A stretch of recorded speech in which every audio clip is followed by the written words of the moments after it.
Hi friends, ഒരു അധ്യാപകൻ എന്ന നിലയിൽ ഏറ്റവും വലിയ ഗ്രേസ്ഫുൾ മൊമെൻ്റ് എന്താണെന്ന് വെച്ചാൽ നമ്മുടെ കുട്ടികൾ ഏറ്റവും മോശം മാർക്കറ്റിൽ പോലും ഏറ്റവും ബെസ്റ്റായിട്ട് പെർഫോം ചെയ്യുമ്പോഴാണ് നമ്മളെ റേറ്റ് ചെയ്യുന്നതാണ് ശരിക്കും.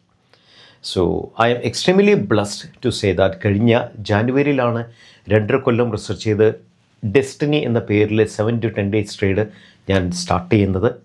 ആദ്യമായിട്ട് അത് ഡെലിവറി ചെയ്യാൻ നേരത്തെ അത് ഓഫ്ലൈനിലാണ് ഡെലിവറി ചെയ്തത് കൊച്ചിയിൽ. ഞാൻ എൻ്റെ സ്റ്റുഡൻസ് എങ്ങനെ എടുക്കും എന്നുള്ള കാര്യത്തിൽ എനിക്കൊരു ക്ലാരിറ്റി ഇല്ലായിരുന്നു.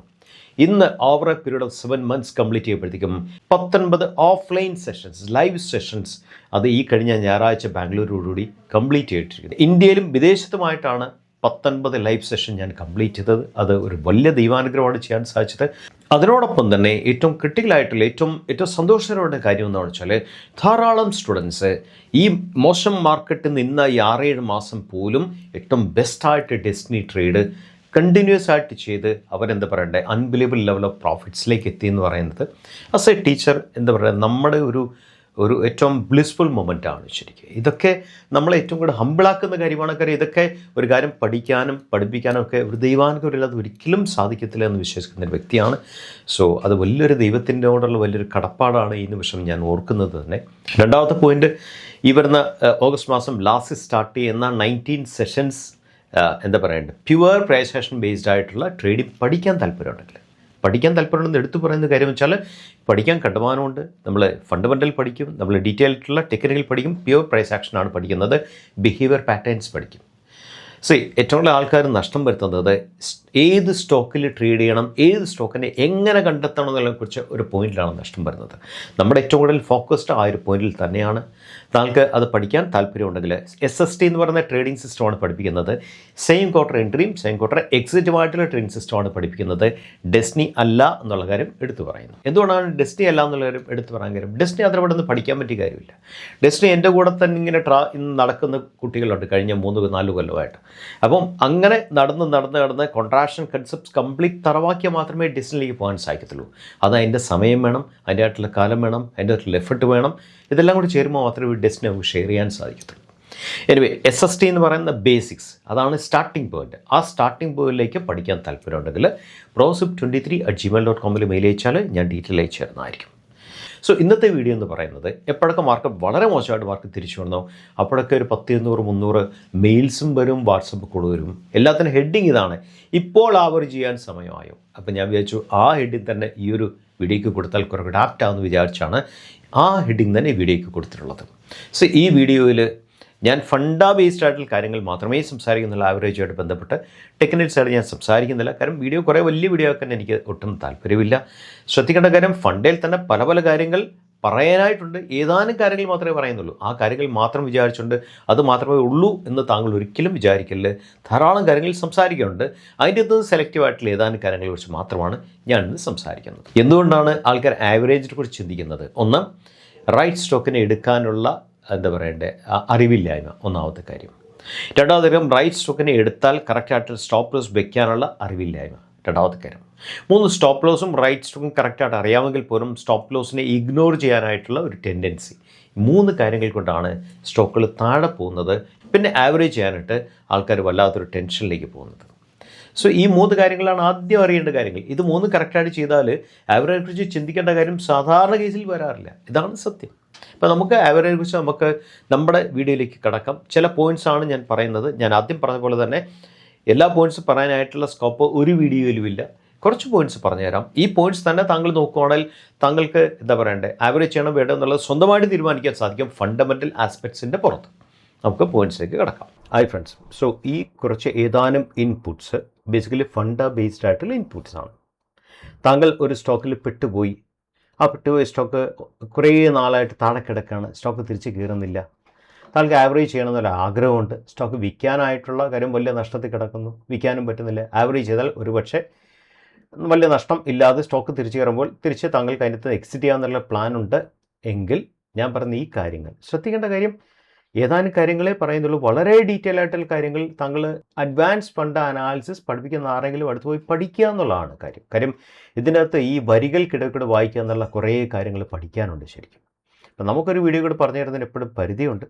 എങ്കിലും ഈ പറയുന്ന ഏതാനും കാര്യങ്ങൾ നോക്കിയാൽ തന്നെ സ്റ്റോക്ക് തിരിച്ചു കയറുന്ന ലെവലിൽ എത്തിയോ ഇല്ലയോ എന്ന് മനസ്സിലാക്കാൻ സാധിക്കും. തന്നെ താങ്കൾക്ക് ഡിസിഷൻ കുറേ കൂടെ ബെറ്ററായിട്ട് എടുക്കാൻ സാധിക്കും എന്നുള്ള പോയിന്റിലാണ് സംസാരം. ശ്രദ്ധിക്കണം, വീണ്ടും പറയുന്നു, ധാരാളം കാര്യങ്ങൾ പറയാനുണ്ട്. ഇതിൻ്റെ ഏതാനും പോയിന്റ്സ് മാത്രമേ പറഞ്ഞിട്ടുള്ളൂ. പക്ഷേ പറഞ്ഞ പോയിന്റ്സൊക്കെ ക്രിട്ടിക്കൽ പോയിന്റ്സ് ആണ്. സോ ആദ്യം നോക്കേണ്ട സംഗതി എന്താ, ഒരു സ്റ്റോക്കിന് റിട്ടേൺ ഓൺ ക്യാപിറ്റൽ എംപ്ലോയ്മെൻറ്റിൽ ഗ്രോത്ത് ഉണ്ടോ എന്ന് നോക്കണം. Growth compared to 3 years compared to 5 years. ഈ കമ്പനി 5 years ROC 11% ഉള്ളൂ. 3 year ആയപ്പോൾ 12.8 ആയി, കറണ്ട് 15.8 ആയി. ദാറ്റ് മീൻസ് കമ്പനി കുറേ നാൾ എന്താ പറയുക സ്റ്റക്കപ്പായിട്ട് തിരിച്ചു വരവിൻ്റെ സ്ട്രോങ് പാതയിലാണെന്ന് വേണമെങ്കിൽ നമുക്ക് അനുമാനിക്കാൻ സാധിക്കും. ഇതാണ് ആദ്യം നോക്കേണ്ട സംഗതി. അപ്പോൾ ROCയിൽ ഗ്രോത്ത് ഏറ്റവും ക്രിട്ടിക്കലാണ് സ്റ്റോക്കിന് തിരിച്ചു വരാനായിട്ട്.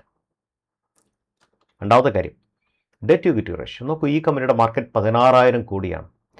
എപ്പോഴും ഡെറ്റ് ടു ഇക്വിറ്റി റേഷ്യോ കുറഞ്ഞു നിൽക്കുന്നതാണ് ഏറ്റവും അഭികാമ്യം. ഇപ്പോൾ കിട്ടുന്ന പൈസയിൽ ഇൻട്രസ്റ്റ് കൊടുത്തു കഴിഞ്ഞാൽ പിന്നെ എന്ത് വീട്ടിൽ കൊണ്ടുപോകാൻ കാണും.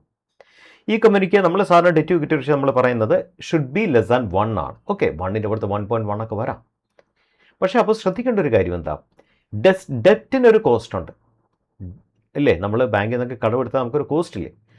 നമ്മുടെ ആ കോസ്റ്റ് എന്ന് പറയുന്നത് കമ്പനികളെ സംബന്ധിച്ച് ഒരു 8 to 10% ആയിട്ട് നമ്മൾ കണക്കൂട്ടുവാണ് എങ്കിൽ റിട്ടേൺ അതിൻ്റെ ഫാർ മേളിലായിരിക്കണം. നമ്മൾ സാധാരണ ROCയുടെ ഏകദേശം വാല്യൂ നമ്മൾ കണക്കാക്കുന്നത് ഷുഡ് ബി മോർ ദാൻ 17 ആണ്. 7% ആവറേജ് ഇൻഫ്ലേഷൻ, 10% എന്ന് പറയുന്നത് റിസ്ക്, 17. അപ്പോൾ 70% ROCയൊക്കെ ഉണ്ടെങ്കിൽ മാത്രമേ ഡെറ്റിനെ നമുക്ക് മെയിൻറ്റെയിൻ ചെയ്ത് കൊണ്ടുപോകാൻ സാധിക്കത്തുള്ളൂ.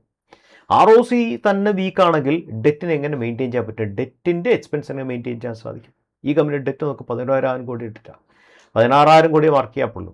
ഡെറ്റ് ടു ഇക്വിറ്റി റേഷ്യോ 1.80 ആണ്. ദാറ്റ് മീൻസ് 1നെക്കാട്ടിലും ഇരട്ടിയുടെ ലെവലിൽ എത്തിക്കഴിഞ്ഞു. അങ്ങനെ വരുമ്പോൾ എന്ത് സംഭവിക്കും നോക്കൂ, ഈ കമ്പനിയുടെ ഓപ്പറേറ്റിംഗ് പ്രോഫിറ്റ് 856 കോടിയാണ് ലേറ്റസ്റ്റ്. പക്ഷേ ഇൻട്രസ്റ്റ് കൊടുത്ത് 229 കോടി ഇൻട്രസ്റ്റ് കൊടുത്തു. അപ്പോൾ എത്ര % ഇൻട്രസ്റ്റ് പോയി? സംതിങ് അറൗണ്ട് 25% മേളിൽ ഇൻട്രസ്റ്റ് കൊടുത്തു. ശരിക്കും ആ ഒരു പാട്ട് നമ്മളെപ്പോഴും കൺസേൺഡ് ആകാൻ കാര്യം എന്താ, ROC should be more than 17. അതിൻ്റെ സ്ഥാനത്ത് 11 ആയിട്ടുള്ളൂ ഈ കമ്പനിയുടെ. ഇത് വേറൊരു കമ്പനിയാണ്. അടുത്ത പോയിന്റ്, ഒരു കമ്പനിയുടെ തിരിച്ചുവരൽ പാതയിലാണെങ്കിൽ അതിൻ്റെ സെയിൽസ് സ്റ്റേബിൾ ആയിരിക്കും, പ്രോഗ്രസീവ് ആയിരിക്കും. നോക്കൂ, 207, 306, 391, 433. അപ്പം ആ ഒരു കൊല്ലത്തെ സെയിൽസ് കഴിഞ്ഞു. അടുത്ത ജൂണിൽ ഈ കമ്പനിയുടെ ജൂൺ സെയിൽസ് എപ്പോഴും വീക്കാണ്. അത് സൈക്ലിക്കൽ ഇഷ്യൂ ആണ്. അടുത്ത ജൂണിൽ സെയിൽസ് വീണ്ടും നാച്ചുറലി, ജൂൺ സെയിൽസ് എപ്പോഴും വീക്കാകുമ്പോൾ നാച്ചുറലി വീക്കായിട്ട് പോലും that is far better than last year June. 207 ഉള്ളൂ. ഇത്തവണ എന്താ സംഭവിച്ചാൽ സംതിങ് അറൗണ്ട് 40%ഓളം ജൂണിൽ സെയിൽസ് കൂടി.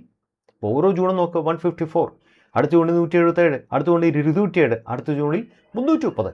ഇത് പെർസെൻറ്റേജ് പോലെ വ്യത്യാസം നോക്കുക, ഹ്യൂജ് ആയിട്ടുള്ള കയറ്റമാണ് കൊടുക്കുന്നത്. അത് എന്ത് റിഫ്ലക്റ്റ് ചെയ്യണം? ഓപ്പറേറ്റിംഗ് പ്രോഫിറ്റ് റിഫ്ലക്റ്റ് ചെയ്യണം. 51 to 95, 151, 184. നോക്കൂ, ഓപ്പറേറ്റിംഗ് പ്രോഫിറ്റ് എന്ന റിഫ്ലക്ഷൻ നോക്കൂ, 51 to 113 ആണ് 2 ജൂൺ തമ്മിൽ വ്യത്യാസം വന്നിരിക്കുന്നത്. അത് EPS റിഫ്ലക്റ്റ് ചെയ്യണം. ശരിക്കും 5.41 നിന്ന് 16.09 എത്തി ആ ഇയർ കംപ്ലീറ്റ്. ഇപ്പം പിന്നെ 5.4 നിന്ന് തിരിച്ചെന്തായിട്ട് മാറി 9.07 ആയിട്ട് മാറി. സോ സംതിങ് അറൗണ്ട് 80% അടുത്ത് അല്ലേ, സംതിങ് അറൗണ്ട് 70% ആണ് EPS ഗ്രോത്ത് വന്നിരിക്കുന്നത്. അടുത്ത പോയിന്റ്, P&L അക്കൗണ്ട് നോക്കുക, ടോപ്പ് ലൈൻ പ്രോഗ്രസീവ് ആണോ നോക്കുക. 1608, 1152, 2101, 2564, 267 നോക്കണം. 1608 നിന്ന് 10% ഉള്ളൂ 2024 ഗ്രോത്ത് ടോപ്പ് ലൈൻ. ഇവിടെ എത്തിയപ്പോൾ എത്ര % ഗ്രോത്ത് വന്നു? 18% വന്നു. 26 മാർച്ച് എത്തിയപ്പോൾ 20% വന്നു. The growth fantastic. വലിയ ബേസിൽ പോലും ഗ്രോത്ത് കൂടിക്കൊണ്ടിരിക്കുന്ന കമ്പനി വേണം എപ്പോഴും നമ്മൾ ഫോക്കസ് ചെയ്യാനായിട്ട്. താങ്കളുടെ കമ്പനി ആ രീതിയിലേക്ക് മാറിയോ? താങ്കൾ അത് ചെക്ക് ചെയ്യേണ്ട കാര്യമാണ്. അത് ഓപ്പറേറ്റിംഗ് പ്രോഫിറ്റ് റിഫ്ലക്റ്റ് ചെയ്യണം, അത് EPS റിഫ്ലക്റ്റ് ചെയ്യണം. നോക്കി EPS ഒക്കെ മാർച്ചിൽ, ഒരു ഫിനാൻഷ്യൽ ഇയർ മാർച്ചിൽ 5 രൂപ EPS, അവിടുന്ന് 24 രൂപയായി, അവിടുന്ന് 47 രൂപയായി, അവിടുന്ന് 83 രൂപയായി. ട്രെയിലിംഗ് 12 monthsൽ അത് 89.47 ഫാൻറ്റാസ്റ്റിക് ആയിട്ട് കയറിയത്. ഇത് കയറാനുള്ള കാരണം എന്താ? അതും കൂടെ നമ്മൾ കണ്ടുപിടിക്കണം. ആ കാരണമാണ് നമ്മളിത് ഇവിടെ നോക്കൂ, capital work in progress. Company എക്സ്പാൻഷനാണ് കാണിക്കുന്നത്. പുതിയ ഫാക്ടറി ഇൻസ്റ്റാൾ ചെയ്യുന്നു, പുതിയ മെഷീൻ ഇൻസ്റ്റാൾ ചെയ്യുന്നു, അതിൽ ഏതെങ്കിലും ഫാക്ടറിയിൽ ടെക്ക് ഓവർ ചെയ്യുന്നു. CWIP 2 ടൈപ്പ് ഉണ്ട്, ഗ്രീൻ ഫീൽഡും ബ്രൗൺ ഫീൽഡും ഉണ്ട്. ബ്രൗൺ ഫീൽഡ് ഏതെങ്കിലും കമ്പനി ടെക്ക് വരുമ്പോൾ ബ്രൗൺ ഫീൽഡായിട്ട് മാറും. ഗ്രീൻ ഫീൽഡ് എന്ന് വെച്ചാൽ ആ കമ്പനി സ്വന്തമായിട്ട് ഫാക്ടറി മേടിച്ച് സ്വന്തമായിട്ട് ഇൻസ്റ്റാൾ ചെയ്ത് 2-3 കൊല്ലത്തെ പ്രോസസ്സാണ്. നോക്കൂ, ഈ CWIP കണ്ടുമാനം ഇവിടെ കയറിയപ്പോഴത്തേക്കും ഗ്രീൻ ഫീൽഡ് ഡെവലപ്മെൻറ്റ് വരുമ്പം അത് റിഫ്ലക്റ്റ് ചെയ്യാൻ തുടങ്ങി. എവിടെ റിഫ്ലക്റ്റ് ചെയ്യാൻ തുടങ്ങി? ടോപ്പ് ലൈനിൽ റിഫ്ലക്റ്റ് ചെയ്യാൻ തുടങ്ങി. ആ രീതിയിൽ താങ്കളുടെ കയ്യിലിരിക്കുന്ന, അല്ലെ താങ്കൾ ഏതെങ്കിലും കമ്പനിയിൽ സ്റ്റക്കപ്പ് ആയിട്ടുണ്ടെങ്കിൽ ആ കമ്പനിയിൽ ഈ പ്രോഗ്രഷൻ വരുന്നുണ്ടോ ശ്രദ്ധിക്കേണ്ട കാര്യമാണ്. അതുപോലെ തന്നെ റിസർവ് കൂടുന്നുണ്ടോ? 773 ടു റിസർവ് എത്രയായി? 1373, ഏകദേശം ഇരട്ടിക്കടുത്ത് റിസർവായി. ബോറോയിൻസ് മാനേജബിൾ ആണ്. എപ്പോഴും റിസർവിനെക്കാളിന് താഴെ ആയിരിക്കണം ബോറോയിൻസ് മാനേജബിൾ ആണ്. നോക്കൂ, 2025 1143 ഉണ്ടായിരുന്നു, 26 വന്നപ്പോൾ അവിടെ നിന്ന് 100 കോടി കുറയ്ക്കാൻ സാധിച്ചു കമ്പനിക്ക്. ദാറ്റ് മീൻസ് ഇതൊക്കെ വരാൻ കാര്യം എന്താ, ഈ ഒരു ഈ CAAP വന്നുകൊണ്ട് സംഭവിച്ചാണ് നമുക്ക് ഒരു കോമൺ ലോജിക്ക് നമുക്ക് അനുമാനിക്കാൻ സാധിക്കണം. അടുത്ത പോയിന്റ് നമുക്ക് ഈ കമ്പനി റേറ്റിംഗ് നോക്കൂ. 2023 പോലെ 2026 ഫിനാൻഷ്യൽ കംപ്ലീറ്റ് ചെയ്യുമ്പം റേറ്റിംഗ് വന്ന വ്യത്യാസം നമുക്ക് 1, 2, 3, 4 റേറ്റിംഗ് ആണ് പ്ലസ് വന്നിരിക്കുന്നത്. അതെന്തിനാണ് കാണിക്കുന്നത്? മാനേജ്മെൻറ്റ് സ്റ്റാൻഡേർഡ്സ്, മാനേജ്മെൻറ്റ് ക്വാളിറ്റി, കമ്പനിയെ കറക്റ്റായിട്ട് ഡ്രൈവ് ചെയ്യാനുള്ള മാനേജ്മെൻറ്റ് എബിലിറ്റി, ഗ്രോത്ത് പാർട്ട്, പറയുന്ന കാര്യങ്ങൾ കമ്മിറ്റ്മെൻറ്റ് കറക്റ്റായിട്ട് ചെയ്യാനുള്ള മാനേജ്മെൻറ്റ് കഴിവ്, ഇതൊക്കെയാണ് കാണിക്കുന്നത്. താങ്കളുടെ കമ്പനി ആ രീതിയിലേക്ക്, താങ്കൾ ഏതെങ്കിലും കമ്പനിയിൽ പെട്ടുപോയിട്ടുണ്ടെങ്കിൽ ആ രീതിയിലേക്ക് മാറാൻ തുടങ്ങിയോ, താങ്കൾ തീർച്ചയായും ശ്രദ്ധിക്കേണ്ട കാര്യമാണത്. അടുത്ത ക്രിട്ടിക്കൽ പോയിന്റ് ഇതാണ് cash flow from operating activities. ഈ സാധനം വിറ്റാൽ മാത്രം കാര്യമില്ല, കാശ് കിട്ടിയാൽ മാത്രമേ സെയിൽസ് കംപ്ലീറ്റ് ആകത്തുള്ളൂ. ക്യാഷ് ഫ്ലോ എന്ന് പറയുന്നത് നെറ്റ് പ്രോഫിറ്റിൻ്റെ മിനിമം 70% മേളിൽ എന്തുമാത്രം നെറ്റ് പ്രോഫിറ്റിൻ്റെ അടുത്ത് വരുന്നു അത്രയും ക്വാളിറ്റേറ്റീവ്ലി ബെറ്ററാണ്. അതെങ്ങനെയാണ് നോക്കേണ്ടത്? ഇത് ആനുവൽ ക്യാഷ് ഫ്ലോയുടെ റിപ്പോർട്ടാണ്. ശരി, ക്യാഷ് ഫ്രം ഓപ്പറേറ്റിംഗ് ആക്ടിവിറ്റി നമ്മൾ എന്താ നോക്കേണ്ടത്? 5 ഇയേഴ്സിലെ നെറ്റ് പ്രോഫിറ്റ് എടുക്കുക, 5 ഇയേഴ്സിലെ ക്യാഷ് ഫ്ലോ എടുക്കുക, അതിൻ്റെ ആവറേജ് എടുക്കുക, വേഴ്സസ് 3 ഇയേഴ്സിലെ ക്യാഷ് ഫ്ലോ, ലേറ്റസ്റ്റ് 3 ഇയേഴ്സിലെ ക്യാഷ് ഫ്ലോ എടുക്കുക. അത് നേരെ 3 ഇയേഴ്സിലെ നെറ്റ് പ്രോഫിറ്റ് കമ്പയർ ചെയ്യുമ്പം നമുക്ക് നല്ല ക്ലാരിറ്റി കിട്ടും. കമ്പനി മുകളിലേക്കാണ് പോകുന്നത്, കമ്പനി താഴേക്കാണ് പോകുന്നതിനെ കുറിച്ച് you will get A fantastic clarity. താങ്കളുടെ കയ്യിൽ ഏതെങ്കിലും സ്റ്റോക്ക് അങ്ങനെ പെട്ടുപോയിട്ടുണ്ടെങ്കിൽ ക്യാഷ് ഫ്ലോ സ്റ്റേറ്റ്മെൻ്റ് എടുത്ത് നോക്കൂ, താങ്കൾ കൂടുതൽ ഇൻസൈറ്റ് കിട്ടും ഏത് ലെവലിലാണ് സ്റ്റോക്ക് പോകുന്നതെന്നുള്ളതിനെക്കുറിച്ച്. ഫൈനലി മ്യൂച്വൽ ഫണ്ട്സിൻ്റെ ഹോൾഡിംഗ്. മ്യൂച്വൽ ഫണ്ട്സിൻ്റെ ഹോൾഡിംഗ് എപ്പോഴും കൂടിക്കൊണ്ടിരിക്കുമ്പോൾ എന്താ മനസ്സിലാക്കേണ്ടത്? മ്യൂച്വൽ ഫണ്ട്സിൻ്റെ കൺവിക്ഷൻ. കാര്യം നമ്മളെക്കാട്ടിലും സ്ട്രോങ് ഡേറ്റ അനാലിസിസ് അതിന് ആൾക്കാരും ഡേറ്റയും ഉള്ള ആൾക്കാരാണ് മ്യൂച്വൽ ഫണ്ട്സ്. അവരുടെ കൺവിക്ഷൻ കൂടിയാൽ മനസ്സിലാക്കണം ഈ സ്റ്റോക്ക് അവരെ സംബന്ധിച്ച് റിലേറ്റീവ്ലി സേഫാണ്. ദാറ്റ് മീൻസ് നമ്മളെ സംബന്ധിച്ചും സേഫ് ആകാനുള്ള സാധ്യതകൾ കൂടുതലാണ്. അപ്പോൾ താങ്കളുടെ കയ്യിലുള്ള സ്റ്റോക്കിൽ മ്യൂച്വൽ ഫണ്ട് ഇൻവെസ്റ്റ്മെൻറ്റ് കൂടാൻ തുടങ്ങിയോ? ഇത് നോക്കൂ, ഈ കമ്പനിയിൽ ഫെബ്രുവരിയിൽ എത്ര പേരുണ്ടായിരുന്നു? 56 ലക്ഷം സ്റ്റോക്ക് ഉണ്ടായിരുന്നു മ്യൂച്വൽ ഫണ്ട് കയ്യിൽ. നെക്സ്റ്റ് മാർച്ച് എത്തിയപ്പം 58 ലക്ഷത്തിലേക്ക് കുതിച്ചു കയറി. ഏപ്രിലിൽ വീണ്ടും 58,78,000 മെയ്യിൽ 59,14,000 ജൂണിൽ 63,40,000. ദാറ്റ് മീൻസ് മ്യൂച്വൽ ഫണ്ട് കൂട്ടിക്കൊണ്ടിരിക്കുകയാണ് ഓരോ മാസത്തിലും. ഇപ്പോൾ ജൂലൈയിൽ ഇപ്പം വിത്തിൻ 1 വീക്കിനകം വരും. ആ ലെഫ്റ്റ് സൈഡിൽ എന്താ കാണിക്കുന്നത്? എത്ര മ്യൂച്വൽ ഫണ്ട്സ് ഹോൾഡ് ചെയ്യുന്നു, എത്ര പേര് പുതുതായിട്ട് മേടിച്ചു, എത്ര പേര് വിറ്റിറങ്ങി. ഫെബ്രുവരിയിൽ 61 പേര് ഹോൾഡ് ചെയ്യുന്നെങ്കിൽ ഇപ്പോൾ 68 പേരാണ് ജൂണിൽ ഹോൾഡ് ചെയ്യുന്നത്. 43 പേര് പുതുതായിട്ട് മേടിച്ചു, 21 പേര് വിറ്റിറങ്ങി. ഇപ്പം മ്യൂച്വൽ ഫണ്ട്സിൻ്റെ കൺവിക്ഷൻ നമ്മളെ സംബന്ധിച്ച് വലിയൊരു ഫാക്ടറാണ്. ശ്രദ്ധിക്കേണ്ട കാര്യം, ഞാൻ ഏതാനും ക്രിട്ടിക്കൽ പോയിന്റ്സ് മാത്രമേ പറഞ്ഞിട്ടുള്ളൂ. ധാരാളം പോയിന്റ്സിൻ്റെ പുറത്ത് നമ്മൾ അനലൈസ് ചെയ്യാനുണ്ട്. മാനേജ്മെൻറ്റ് ഗൈഡൻസ് അനലൈസ് ചെയ്യണം, വിസിബിലിറ്റി അനലൈസ് ചെയ്യാനുണ്ട്. There are so many points we have to analyse actually. അത് താങ്കൾ വളരെ ഡീറ്റെയിൽ ആയിട്ട് പഠിച്ചാൽ മാത്രമേ വളരെ ഫുള്ളായിട്ടുള്ള ഒരു ഇൻസൈറ്റ്സിലേക്ക് പോകാൻ സാധിക്കത്തുള്ളൂ. എങ്കിൽ പോലും ഞാൻ ഈ പറഞ്ഞ കാര്യങ്ങൾ നോക്കിയാൽ തന്നെ താങ്കൾക്കൊരു ഐഡിയ കിട്ടും, ആവറേജ് ചെയ്യാനുള്ള സമയമായോ ഇല്ലയോ എന്നതിനെക്കുറിച്ച് ഒരു ഐഡിയ കിട്ടും. ആ ഒരു ഐഡിയ പോയിന്റിൽ മാത്രമാണ് ഞാൻ സംസാരിച്ചത്. ഫ്രണ്ട്സ്, താങ്കൾ ഈ വീഡിയോ കണ്ടു കാണുമെന്ന് ഞാൻ വിശ്വസിക്കുന്നു. സോ ഈ പോയിന്റ്സ് താങ്കൾക്ക് പ്രയോജനമാകട്ടെ. അതുപോലെ തന്നെ എന്താ പറയുക, നല്ല സുഖനെ കണ്ടെത്താനുള്ള ലെവലിലേക്ക് താങ്കളുടെ നോളജിനെ താങ്കൾ റേസ് ചെയ്യട്ടെ. അങ്ങനെയൊക്കെ വരുമ്പോൾ പിന്നെ ആവറേജിനെ കുറിച്ച് അധികം ചിന്തിക്കേണ്ട കാര്യമില്ല. സോ ആ ലെവലിലൊക്കെ താങ്കളുടെ സ്റ്റഡീസ്, താങ്കളുടെ ട്രേഡിൻ്റെ ആ പുരോഗമനം വരട്ടെ എന്നുള്ള പ്രാർത്ഥനയോടുകൂടി അടുത്ത വീഡിയോയിൽ നമുക്ക് വീണ്ടും കണ്ടുമുട്ടാം. Signing off.